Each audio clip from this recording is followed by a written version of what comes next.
Hello everyone, welcome to my channel girl with no job. আরেকটা নতুন ব্লগে তোমাদের সবাইকে স্বাগত জানাই।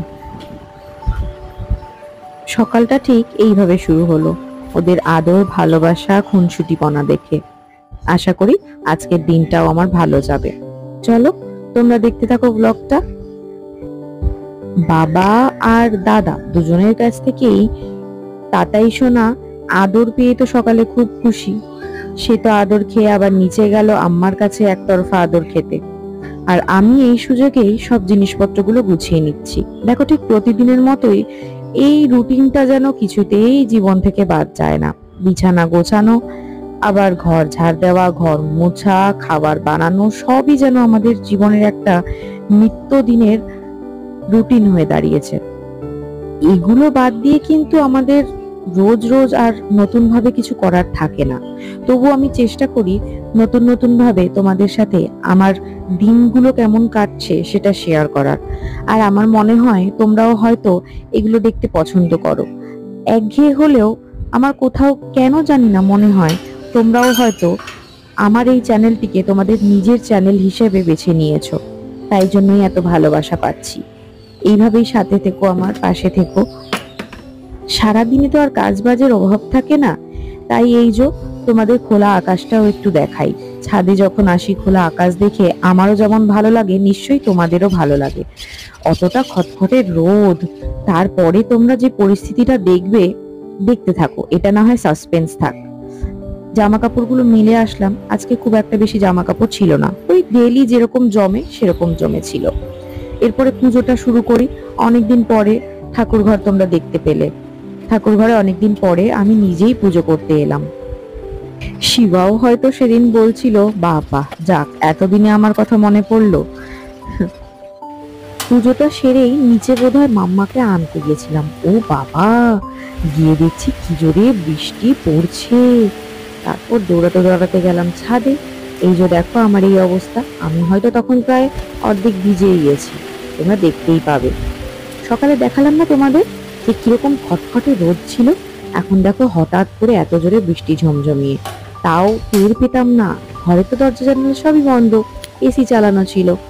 তারপরে এই দেখো এই অবস্থা হয়েছে আমার ছাদের মধ্যে ভিজে। তাও অনেকদিন পরে বৃষ্টির জলটা গায়ে পড়লো তো এত আনন্দ লাগছিল, তাই তোমাদের সাথে শেয়ার না করে পারলাম না। তোমরা বৃষ্টিতে ভিজতে পছন্দ করো? আই হোপ পছন্দ করো। যদি করো তাহলে অবশ্যই জানিও কমেন্টে। কেমন থেকে নিয়ে এসে ওই কোনো রকমে এই দড়ি ওই দড়ি করে মেরে দিলাম। তোমরা তো জানোই আমার এই নতুন ঘরটা হয়ে একদিকে সুবিধাই হয়েছে, জানো তো। এই দেখো কন্টিনিউ কি সুন্দর বৃষ্টি পড়ে যাচ্ছে। এখন বিকেল হয়ে গেল, কিন্তু দেখে মনে হচ্ছে বেশ সন্ধ্যা হয়ে এসছে, সন্ধ্যা হয়ে এসছে। খুব একটা কি বেশি কিন্তু বাজে না, বাজে মোটে 4টে। সন্ধ্যের সময় ঠিক সন্ধ্যাটা দিতে হবে, তাই দিলাম। দিয়ে এবার নিচে এলাম খাবারের আয়োজন করতে। ওই যে বললাম না আগের ব্লগে তোমাদের, তাতানের স্কুলটা ওপেন হয়ে গেছে, তো ওকে চেষ্টা করি এক এক দিন একটু টিফিন এক এক রকম ভাবে ঘুরিয়ে ফিরিয়ে দেওয়ার। তাই আজকে ব্যানানা প্যানকেক বানিয়েছিলাম। বেশি না, 3টে কলা নিয়েছিলাম, 1.5 বাটি মতো ময়দা নিয়েছিলাম, 1 বাটি মতো চিনি গুঁড়ো করে নিয়েছিলাম, বাটার গলিয়ে নিয়েছিলাম, আর 2টো ডিম দিয়েছিলাম। ডিমটা দিলে একটু নরম হয়, সুন্দর টেস্টও হয়।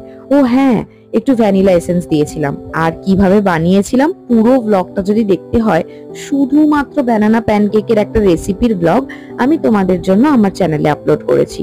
গিয়ে কিন্তু অবশ্যই দেখো, আর কমেন্টে জানিও যে তোমরাও এই প্রসেসগুলো ফলো করো কিনা। ঠিক আছে?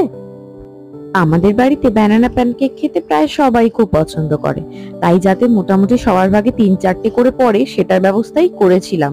আমার নিজেরও খুবই ভালো লাগে, বিশেষ করে যদি চকলেট সিরাপ হয় তাহলে সেটার সাথে খেতে তো আরো দুর্দান্ত লাগে। কিন্তু আমরা আজকে কিন্তু হানি দিয়ে খেয়েছিলাম। চকলেট সিরাপটা না শেষ হয়ে গেছিল, আনতে হবে, জানো তো।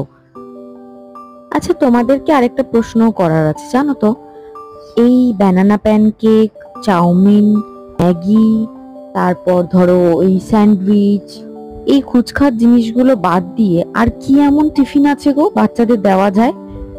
আমাকে একটু জানিও তো কমেন্ট করে, তোমরা বাচ্চাদেরকে কি টিফিন করে দাও।